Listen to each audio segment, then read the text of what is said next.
Welcome to another Dragonlance Creator episode. It is Kiranor Deep Cult 25th. My name is Adam, and today I'm being joined by Atom Zeidler. You know him from dungeon mastering his live stream Dungeons & Dragons actual plays and producing web series like The Reset Switch and Possessed. You can find him online on YouTube and Twitch as Atomic Peanut Butter Group. Before we get into it, I just want to say I'd like to invite them, take a moment and invite the DL Saga. Oh my gosh, I'm totally messing this up. Thank you to the DL Saga YouTube members and Patreon patrons. And I invite you to consider becoming a member of Patreon. You can even pick up Dragonlance Media or get $10 by signing up to startplaying.games. Use my affiliate links in the description below. All right, now that I've botched that, Adam, how are you doing? Welcome to the show. I'm doing all right. And I will try to botch every answer to the question that you give me. Good. That's my goal for That way tonight. I won't be alone. Right, exactly. We Adams have to stick together. Yeah, if not us, no one will. You know, no one's going to have our Exactly. backs. It's always, even though the spelling's slightly different, that means that, like Highlander, we can have two of them now. Because the spelling's a little different. Is that how it works? Are we now two Highlander? Wow. I mean, as long as it's spelled like H-I-Lander rather than H-I-G-H. Yeah, fair enough. That's how I'll roll. Yeah, I'm already waiting for the cease and desist letters for all of the Dragonlance usage that I'm getting, so I don't need a Highlander one on top of it. You and me both, man. So I do want to note that I don't know if like putting in like restrictions on the police for Chris on both of us extends to online presence, because this Chris guy is like all over us all the time, and I just don't know, like restraining orders aren't helping. Yeah, I've tried a restraining order. He actually seems to know a lot of judges, and they've just not gone through. Yeah, I'm pretty sure he's actually looking through the window right now at me as we're watching this. So hey, Chris. How you doing, Chris? Thanks for getting us together. All right. Now, first of all, I've been aware of your Dragonlance series for a while, but not as long as you've been running it. And you've run the entire original DL series at this point, right? We did. It took us 5.5 years to go through it, but we've added so much stuff.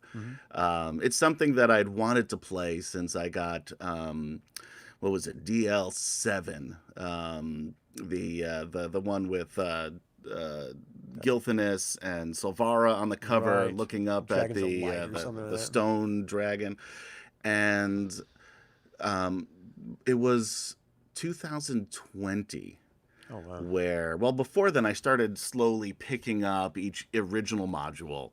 I had the PDFs, but I wanted the original things. I wanted to read through them, and we started in March. It was the end of March in 2020, and we finished what we're calling Season 1, which was our the original Dragonlance modules, back in, I want to say, September of 2025. Wow. So about almost 150 episodes we have. And I don't know how many hours that is. And for those of you who watch the stream know I do not and cannot do math, regardless of how simple it is. And yeah, it was fun. I've always wanted to play the game. I was able to gather a bunch of friends and play it. We decided to stream it. We had a Greyhawk stream for a long time, and we decided to add this to that. And we've been going ever since, and we're getting ready now for Season 2, which I'm adapting the Legends novels. Which is wild. And I was looking through, and I don't know if anyone's ever done this before, and I'm starting to figure out why. And we've taken what is really a very small, personal, character-driven story, and we've turned it up to 11. We have 2 different storylines, 2 separate sets of casts, 13 characters, 12 players. Whoa.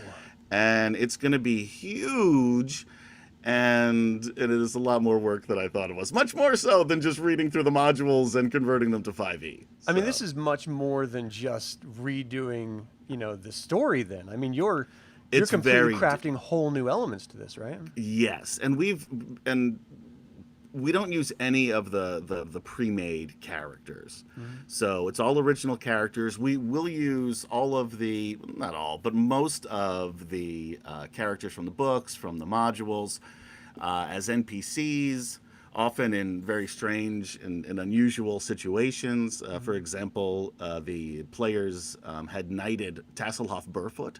So Wow. in our world, he is a knight, which I know the diehards will say he has to be a human. He can't be a Kender. And yeah, well, we do a lot of things you're going to be annoyed with. If you, if you want to stick to the script, we're not your guys.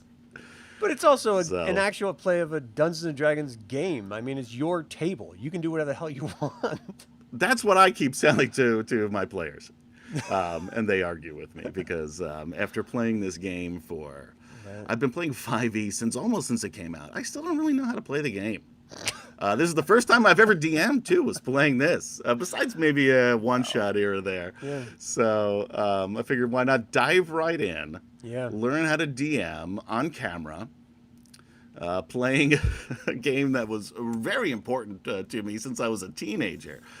But like I said, I've got my good friends playing with me, so well, they give me a ton of crap throughout the time. It's all good natured, and we've had a lot of fun doing it. So Well, with as much prep as you have to do, and you were mentioning different casts and tons of members and deviating from the story and setting up sort of different situations, and dealing with the established characters and stuff of the original legends in different ways. How much of this, like, is this all just a regular D&D table with friends where it's just improv and riffing and building the story as you go, or have you actually put your hands around it and built it out? I've built out a lot of it. I've learned playing with, and again, I've known most of these people for at least 10 years, and some, well longer. And they're going to go off script. And, so even, when I was originally planning the initial, Dragonlance modules, I'm thinking this is going to be great. It's going to be just like the books. And 30 minutes into it, we were completely off the rails, which frankly was a lot more fun. So what I've done is I have a spreadsheet. It's actually two separate pages because we have two separate casts. Because I also not only need to look at what we're doing today, well, starting in March, but when we start, but also looking back at all of the things that have happened in 5.5 years of games that we've played, because there's a lot of interconnectivity between them. There's a lot of characters that are moving from the original modules to Legends. There's a lot of new characters. We have a couple of new players, so then, getting their backstories in. And the way that I like to do it, especially because it's a stream, is it can't just be, all right, you meet up at a bar, and now you're good friends, and you're going into a dungeon, and you're playing this. So those backstories are important, that they're connecting with the rest of the world. And we'll take time where we'll go and do flashbacks of things, where we'll just sit down and it'll just be, improv role-playing.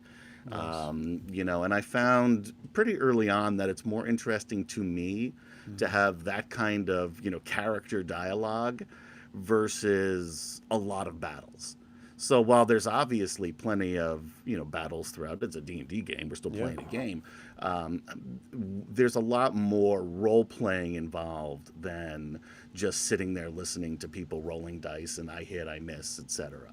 Right. So, but yeah, and because we've known each other for so long, it's even for people who are newer playing this game, it's been pretty natural doing it. Our prologue episode, which we're gonna release on the, which was one of the few that we've recorded. Usually we just play live, but my buddy Ken Chen and I did a prologue for season 2, which it's almost 3 hours of just the two of us improv role playing, with those characters, and there's a little tiny bit of battle there, and I actually had to cut it down from almost 5 hours we were doing it. So so it's fun. We have a good time, and again, try to make it a little more story focused. Yeah. Well, let's sort of tease what's to come with the video that you released about the opening credits. And then if there's any questions throughout the course of this, I'll do my best to keep looking in chat. We're streaming on Twitch and YouTube. So if you have anything, put it in there, and we'll do our best to ask the questions and stuff. But I wanted to show this because I think it sets up the visual tone nicely, but it's also just really nicely put together. And so I kind of wanted to talk about it as well. So here we go.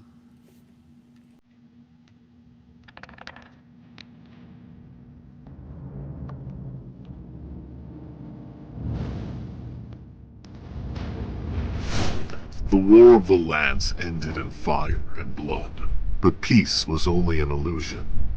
From the eastern skies comes the beating of dragon wings once more.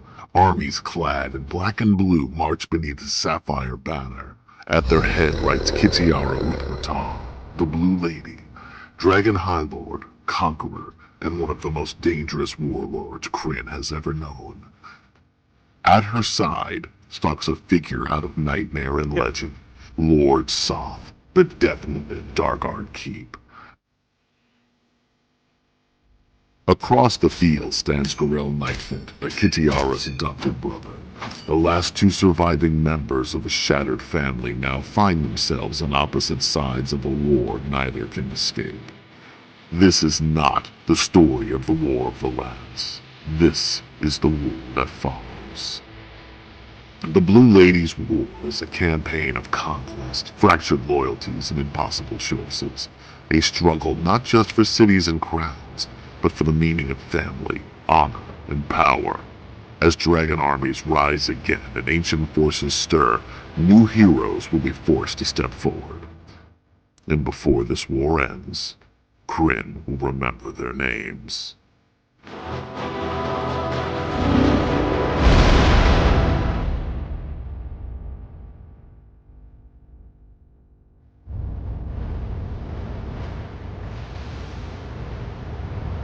Welcome to the world of Kryn and the legendary Dragonlance.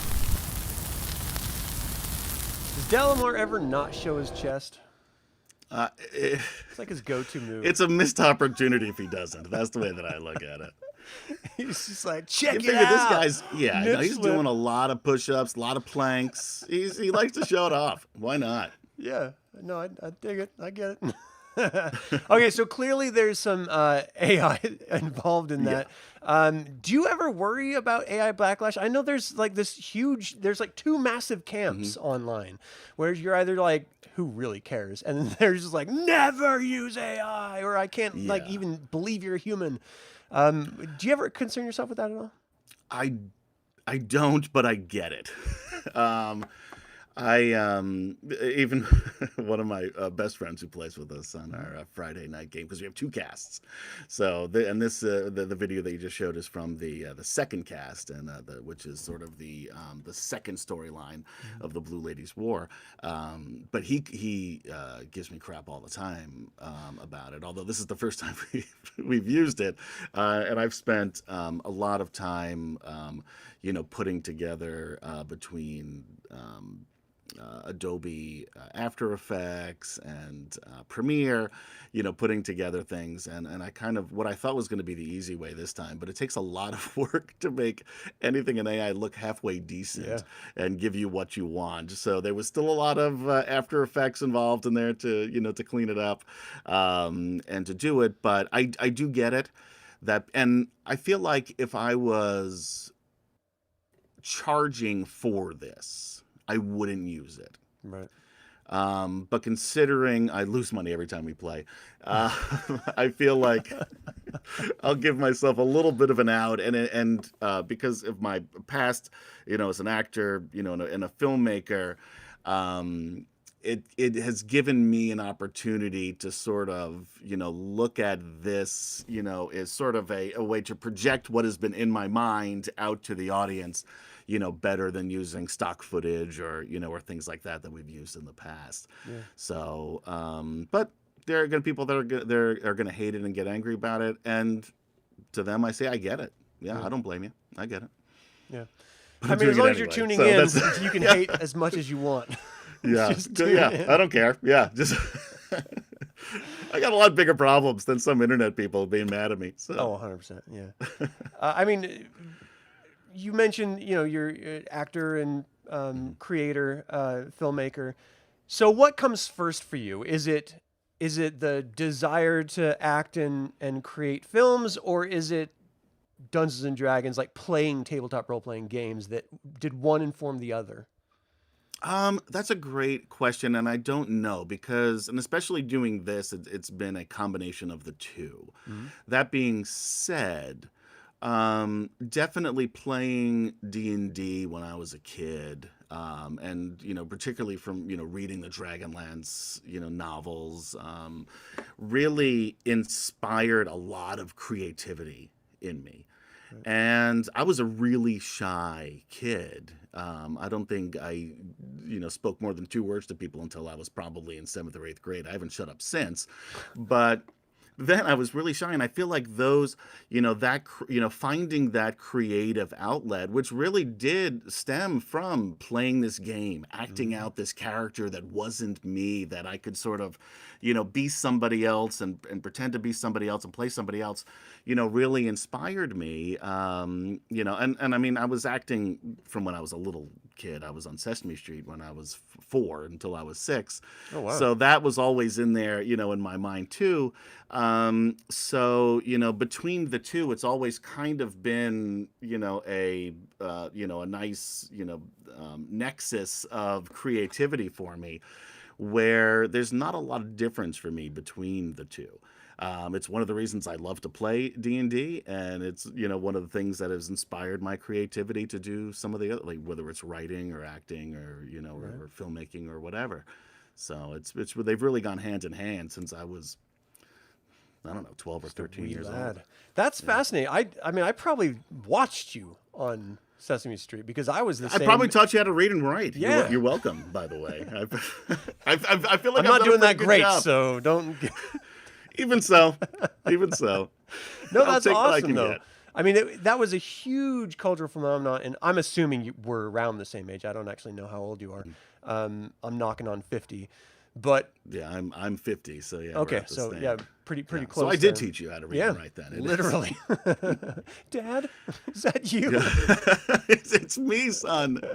No wonder we have the same you went name. out for smokes once and never saw you again. No, I mean, yeah, sorry about that. When I wasn't ready for kids at 1.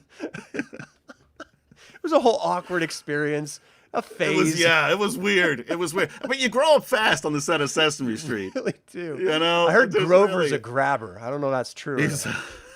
I'll tell you what, the first thing, quick story. The first thing, because they take like a bunch of kids together, to get a new cast, and then people come and go throughout. I was there for 3 years. And the first time that they take you up to the catwalk so you can see the whole set, which sounds like it should be cool. Yeah. But at 4 years old, the first thing you see is Snuffleupagus hanging lifeless from the ceiling. And children are crying. Yes. You're poking at it. It's not moving. Somebody is like, "What's wrong with Snuffleupagus?" The woman giving the tour said, "It's okay. He's just sleeping." Another kid yelling out, "He's not sleeping. He's dead." More kids crying. So, yeah. That's awesome. The streets of we had to Sesame. sacrifice some children. You'll thank us later. Yeah, trust me. You don't want this horrifying creature wandering around the streets of New York. So was I mean, clearly you're too young to be making these decisions yourself. Is this something where you showed interest and so your parents got you in there, to sort of test out for role, or is it like they did it without your consent? They're just like, "No, go try." Yeah, this. they did it. No, they did it without. We had no idea what we were even doing. My cousin worked for them in a production role, like a small production role, and she said, "Hey, they need, they're looking for new kids." And I have a twin brother, although not entirely related. There may have been a mix-up at the hospital, so the jury's still out. But so the two of us went down, and my mother took us on the train into Manhattan, and we auditioned, and we got in, and we, like I said, we were there for just about 3 years, from 4 to 6. Cool, nice. So looking back on it, it's a lot of fun. Most of the time, we're just sitting in the green room, bored to death. So. Right, and I can imagine. I mean, there must be a lot of setup and stuff with all of the puppets and the actors and stuff. So there, I mean, any Yeah, set is going to have all that. But I mean, it couldn't have been too terrible of experience because you grew up and you started making I your own kept doing films it. yourself. Yeah. Yeah. So what? I mean, did you go to school for film, or is this something you just showed an interest in and just developed on your own? I did. I went to the University of Miami, go Canes. I had a two useless majors. I Nice. went for motion picture production and then English with a concentration in creative writing. Oh wow. And I worked on some more low budget films down in Miami. There was two of them. Then I came up to New York to both. I had a small part in a movie, as well as I was doing a crew. I was a PA. I actually made more money doing crew than acting in that film, and it did that for a little while. I did a lot of theater in New York, for once I came back. And then 9/11 hit, and there was already a SAG strike, the Actors Guild, the summer before. So there wasn't a lot going on anyway. I was working at a commercial company, and then everything shut down after that. So after working for a few months at Applebee's in Co-op City, I'm like, maybe it's time to get a real job. So so here I am, but I still was able to do try to find different creative outlets, which is why we started making the web series. And one of the reasons why we started streaming was to again give more of a creative outlet. So Do you feel like it's so pervasive now with so many people making content that it's easier or harder in a modern context of being a filmmaker and getting your work seen versus before YouTube exploded and everyone was just putting tapes in the mail ostensibly?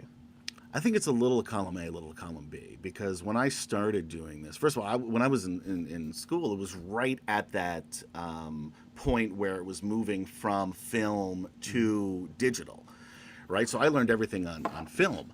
So then I had to relearn everything on, Adobe Premiere, which, I love. If you'd like to be a sponsor, we'd love to have you. But I think now it's certainly much easier to get content out there. But at the same time, I think it's a lot more difficult to be seen because of just this flood of stuff. And truth be told, we haven't spent a lot of time, by which I mean zero time, advertising or doing it. It's been more of just, an outlet to, to create and to share. But it's very difficult, I find, in this environment to really, to break through a lot of the noise, even with the streaming. You look at, streaming, and when we were doing this on Twitch 6 years ago, even, it was there was still a lot of people doing this. We were riding that that original Critical Role wave and stuff like that. But even now there's easily 5 times more, I'd say, that are going through there. So it's finding what is your niche, how do you break through some of that noise, and then how important is it to really focus 100% on doing these kind of things, which is what you need to do if you're going to get any real viewership. And for us, a lot of it's been, more of a passion project, side project type thing.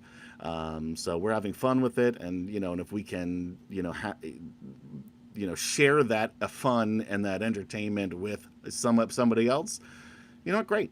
If not, yeah, all right. Well, we still had fun doing it. Yeah. I do feel like you have to always go into whatever you're going to be doing in life with that mentality anyway. Absolutely. Because, there's always going to be someone better than anything that you're doing. It's inevitable with the many, people on the planet and varied, time to work on things, and then just, resources. And then, of course, you're doing it because you like it, right? So then who cares if someone else does, because you do. And that's easy to say when you're not, your mortgage isn't dependent on it. Exactly. But it should be that sort of guiding perspective, I think, at least. Well, so, I mean, your group is the Atomic Peanut Butter Group. It wasn't always named that, correct? It wasn't. Well, My friend Ian and I created the Atomic Peanut Butter Group long before I started streaming, but we used it for other outlets, for our music, for writing, for videos and films that we did. Snuff But films. originally, but streaming wise, yeah, streaming wise, we started. My buddy Will, who played with, on our offline Sunday games, and he decided that he wanted to, and he does a lot of game development, like indie game development, a lot of stuff on DM's Guild, and he wanted to start a stream. So we used his company, which was called Wicked Studios. So we started to do, because he's a big Greyhawk guy. I had no idea what Greyhawk. I mean, I heard Greyhawk, but never played it. So, so when he started to do that, I joined with him. We started, to make some of the music, some of the, the openings, and then be a player, because I enjoyed playing. I like playing with him. We have a good time, together. So we started doing that. I think then we may have thought, hey, we might have something here, and yeah, we did okay. But eventually, when he was focused more on the writing side of things, and not streaming as much, we then sort of shifted to me taking over the channel, which is why we switched from Wicked Studios to Atomic Peanut Butter Group. So, the same great content. Just a different name. Same great taste. Yeah, exactly. And brand. Far less filling. But, So I've got to know the genesis behind the name Atomic Peanut Butter Group. well, originally the name of our company was Ground Vehicle Productions, and we didn't feel like that popped. So I think we just put together just some random words that sounded cool to us. And who doesn't like peanut butter? Yeah. And if you're going to get peanut butter, you're going to make that atomic. And originally it was Grupo Atomic Peanut Butter, but then we morphed it into Atomic Peanut Butter Group, and that's what we've been ever since. Why or how we came up with that name specifically? It's a scary place in the inner workings of our minds, and I don't Best even like not looking in there. delve. Yeah, it's a terrifying place, Adam. Terrifying. Funny.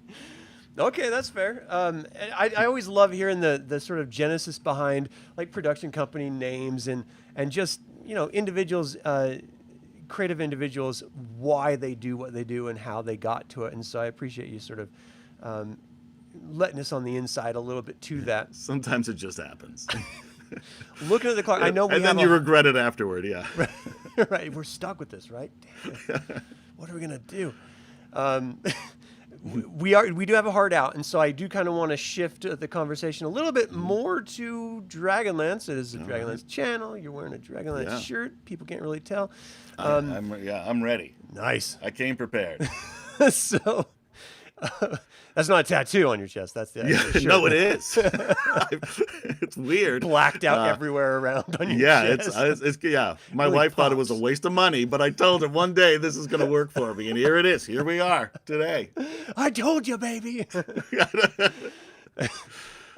So, I mean, you had mentioned you had been reading Chronicles when you were young. Was that your first dip into the sort of Dungeons and Dragons adventure novels, or was it something else?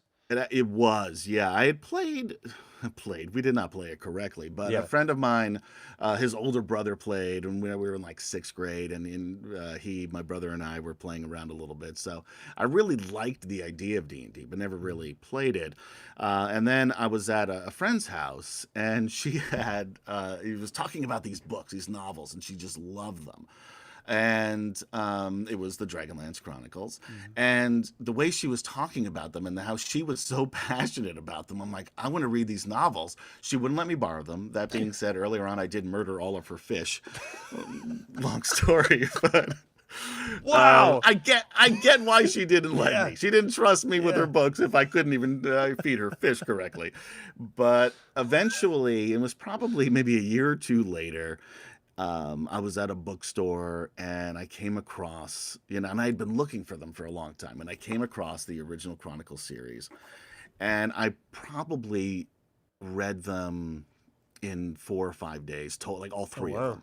Like I just devoured them. I was probably on a school break or something like that, but I remember just sitting on a chair down in the basement and just reading these books and being fascinated by it. I love the characters. Tanis in particular, really resonated with me.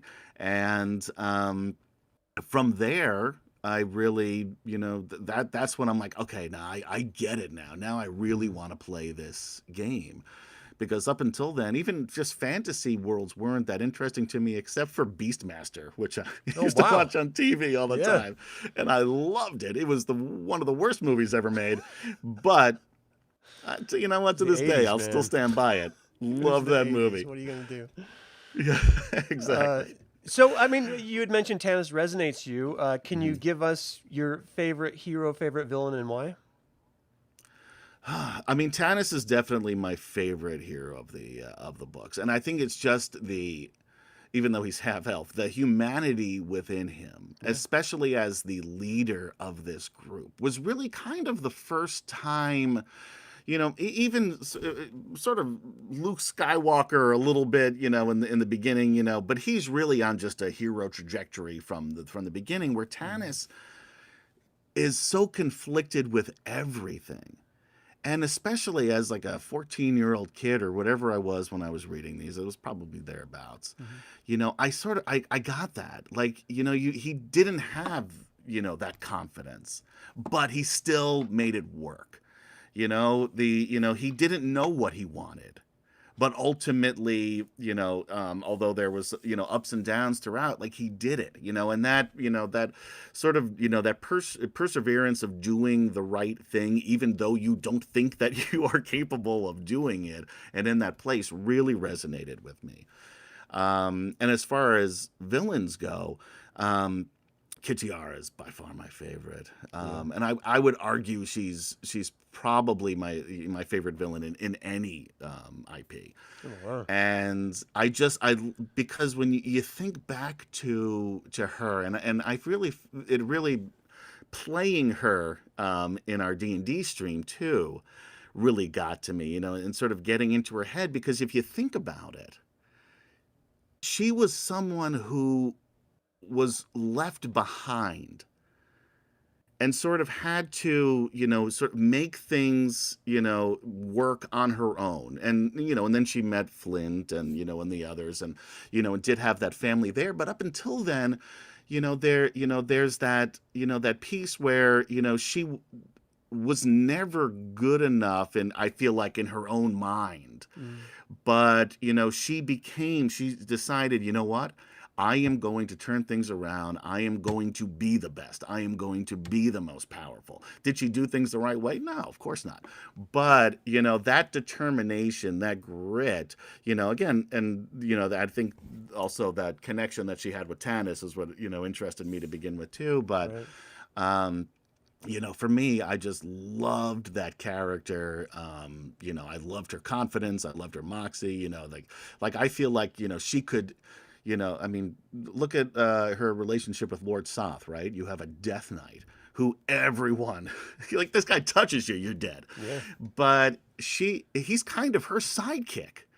He doesn't want to believe that, right? And he's kind of in his own mind thinking like, oh, I'm just helping her because I want her, when she's dead. But really, he's doing her bidding for what? Because she says so, and that's, pretty cool. So yeah, those two of my favorite characters in any IP were Tanis and Kitiara. Yeah, and I love their dance as well, like the two of them. How they both have side pieces in different ways at different times, but they're always just, the gravity between them is just sort of forcing them back together, and it's toxic, and that parallels toxic relationships in the real world. And so it does sort of make me wonder if the authors ever had just horrible relationships. They're like, I'm gonna who spell hasn't? this out. Come on, we've all right. That's very, very we've true. all been in relationships. We're looking back. We're like, what were we thinking? Yeah. Yeah, I'm married 30 years. What was I thinking? I'm just kidding. I love you, baby. So it is historically seen, the DL series, as railroading. as far as the gaming products go. You adapted this all to 5th edition. You are not using the pre-generated characters when you ran through it for the years that you were running it. How did you address the railroad nature of the War of the Lands? I think it kind of worked well in the streaming setting because, again, we're looking at it from a story perspective. So we all came in, and at that point, I think 2 of the people had read the books previously.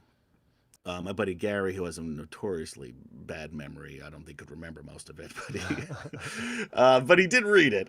But I think too, and that was one of the things we talked about early on, was that there's definitely railroading here. There's, some modules a little bit less, but there's, for the most part, there's a lot of railroading. But we're also here to tell this story. We're not here to tell the story exactly as it was written. We're going to take your characters and make a new story based on this. And because we were looking at it from that perspective, even though we were playing a D&D game, especially with 5e people who are, don't like railroading, don't want railroading, and to a point that I get it, at the same time, I think sometimes we go a little too far into that big sandbox world, and it's like, well, what do we do now? I mean, I'm still playing Skyrim because I can't remember what the plot was, so I just wander around the area. I've been playing it for 20 years, or whatever it's been out, and I still haven't finished it. But I do think that it's easier to play a railroady game like this in a streaming setting when you're looking to also entertain and tell a story. More so than maybe it is when you're playing it at your kitchen table, but I only have this one reference, so it's hard to say. Yeah, I do find the same reality of streaming shows and having it at your home table are very, very different beasts. I mean, of course, there's a technical side of things, but the actual just playing it with the players really have to understand you're performing, and you may not know how many people are watching you, but people are watching you. And so it changes the dynamic. It's that sort of scientific principle of just observing changes the reality of what you're observing. And players are affected the exact same way. So people always, react, differently depending on who they are, whether they clam up or they become more free or whatever it is. But that affects the game itself. And so you always have to kind of go into those actual plays with that intention of, okay, I'm performing. We can't have 2 hours of arguing about who brought the Doritos or who didn't bring the Pepsi. Right. We have to just be here for the story and deliver.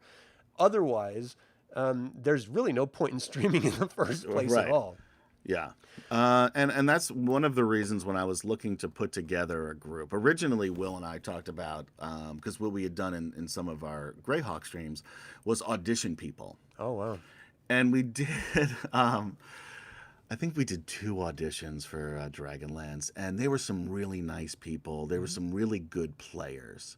But I'm like, this isn't what I want. Like, first of all, again, I wanted to play this with my friends. So I'm like, let me call up, even if they don't know anything about D&D, let me call up a bunch of people. I got this new game you got to try. Yeah, you've never heard of this one. It's only been around since before we were born, but it's hot off the shelves. The kids love it. The kids are talking about it. But I picked people specifically too who, one, were interested in D&D, even if they hadn't played it or have played it maybe a little bit, but also who had done acting in the past and had performed in the past. So they naturally had that wherewithal to understand that this is a performance, even though we're playing this silly game. So from there, that I think has been a little bit of an easier process versus people who are trying to just take their Friday night D&D game and stream it as if they were playing it. I saw one stream this years ago that literally it was in a game store with all of the background noise, by the way, still happening in the background. And they just had a camera sitting on the table. Yes. And they were just playing a D&D game. And it was the worst thing I think I've ever seen. You're just getting And I've seen elementary school productions from the of musicals, and this was worse. So that's awesome. Okay, so I mean, we're talking about how it changes the dynamic. As someone who is playing or running, like you ran this campaign, how does that affect you as a dungeon master in approaching it, knowing it's going to be live streamed, knowing that you have to have a slightly different approach to it? Did you make adjustments to your I don't know, your performance of a dungeon master? Um, I don't know, because again, I wasn't really much of a I'm still not much of a dungeon master, but because I never besides a few things here and there, I never really DM'd before, and I don't know that I knew what I was getting into, but at the same time, my baseline is kind of that storytelling personality, right? And thinking about things in story, in, what it was going to look like on film, so that's kind of just how my mind works. So when I was putting this together, again, initially the very first module, I'd say I probably stuck more to the module and was just playing that game. But then as we started going and I started to understand their characters and how they fit in with the world and the NPCs, I kind of let go more, and that's when we started to do a lot more of the flashbacks.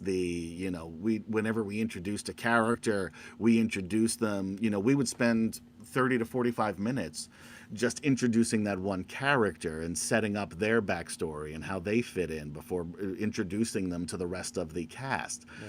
So I think it's maybe if I ever DM outside of streaming, which so far, well, I guess I have on Sunday nights, on our personal game. I've GM'd a Cyberpunk game. Oh, cool. And Fallout. We did a little bit of Call of Cthulhu. So things like that. Where I don't know any of the rules, but, which was one of the things I think that stopped me from DMing when I was a kid, was because wow, if you need to know everything if you're a DM. I'm living proof. You don't need to know a thing about how to play this game. And you can still play it for 6 years and people still keep coming back. But I think it's probably been better for me as a DM when I'm not streaming, because I'm not just focused on, this is the task, let's complete it. This is the battle, let's win it. It's more of a complete story, and I think the players and all my friends and are more into it this way too, because it's their little movie that they get to be in now. And I remember playing when I was a kid, and I was kind of imagining what my character would kind of do outside of while everybody else was doing things. And so I tried to give them that, give them their moment, give them their story. While we're playing, and I think it makes it more fulfilling. Forget about watching and listening to it, which I think makes it a little bit more entertaining. But I think it's more fun as a player to to be the star of this game that we're playing. What do you think is some of the greatest challenges you have to face as a DM who is live streaming? Because you do have a handful of characters, you want to make each of them feel important and the hero of the story and stuff. But you still have to manage the game and the technical aspect of it. I mean, do you think that there's any elements that are harder as a DM doing it like this? I think, I do, because I think there's a lot, especially because I'm producing the video and audio aspect of it at the same time while DMing it. So there are times where they may be talking to each other, and I'm trying to, okay, let me get this set up, let me make sure this is set up, and then I'm like, oh, did I not listen to anything that they were saying? Right. So there are times where I may not be as present as I should be in there because of it. And I also think that sometimes I need to make sure that I'm not getting in the way of their enjoyment of it. Because especially when we go back and forth between, different areas, and I have to think am I doing too much? Am I taking on too much? Am I telling too many stories when they should just be playing the game and having fun? So making sure that I get out of my own way and get out of their way I think has been a big challenge for me. And sometimes I've succeeded and sometimes I don't.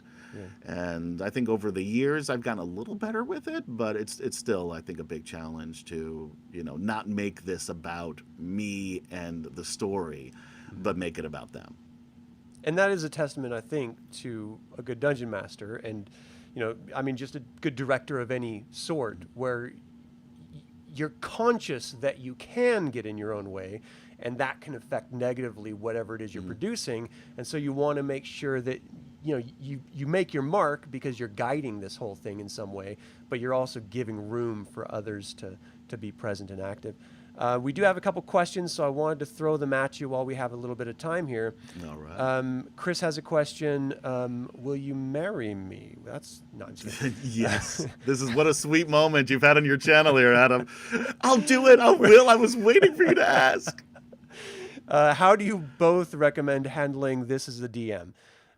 Playing the fear or aura of Lord Soth with 5e characters who feel invincible often. So how do you bring the dread of Lord Soth to the table? I'm so glad that he asked that question because Lord Soth is going to be playing a very big part in really? Blue Ladies War. Well, yeah.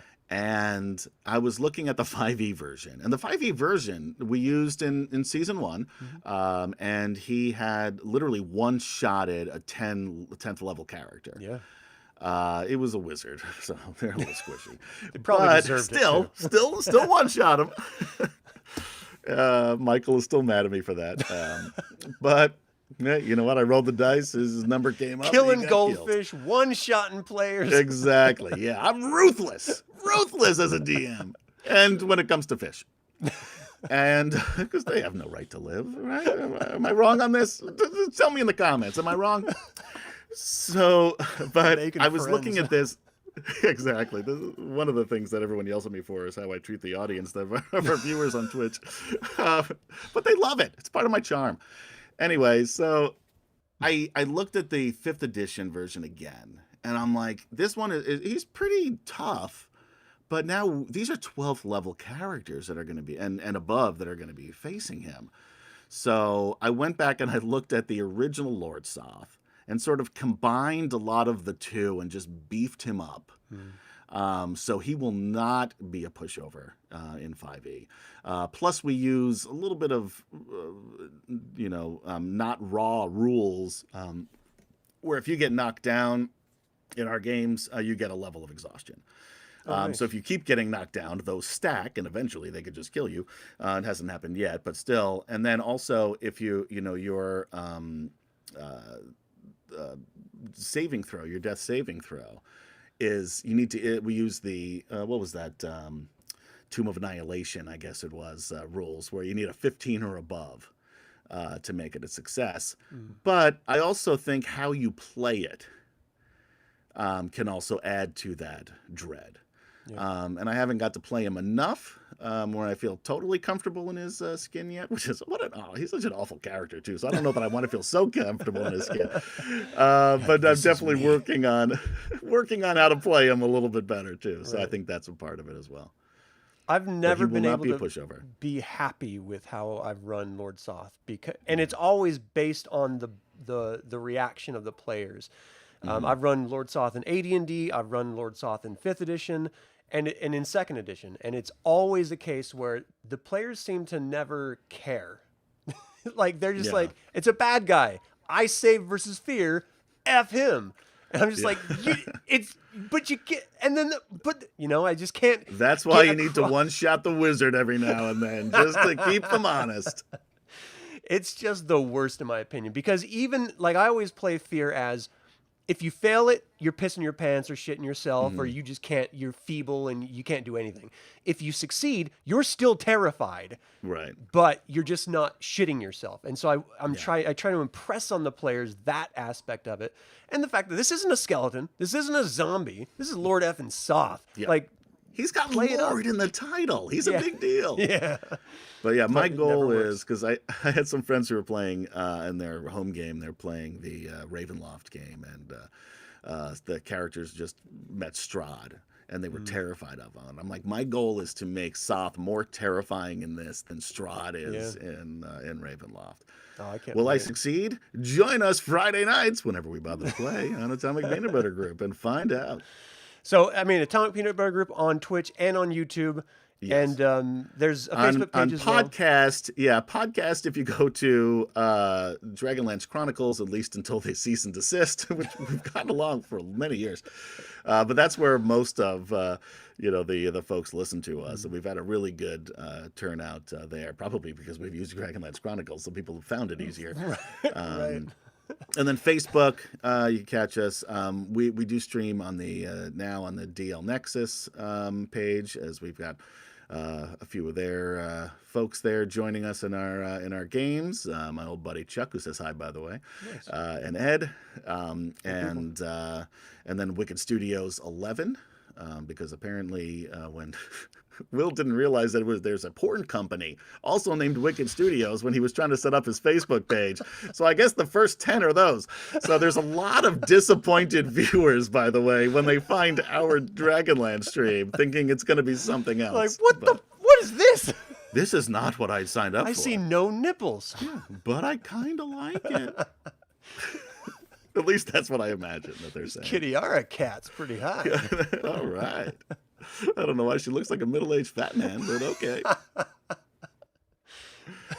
It's the I'm internet. into it. Isn't that always the other side of the screen? You know what? Yeah, the internet's a scary place.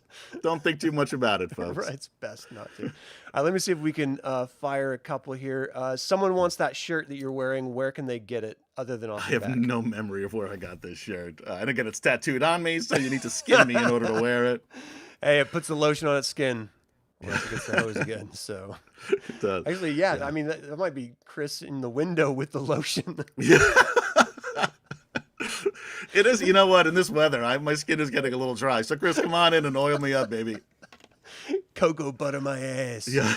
All right, so where can I find? Okay, so the Dragonlance shirt question. Let's see. Chris is still waiting for the callback from 6 years ago on the role playing test, the audition. Yeah, we gave up on that, so you're going to keep waiting.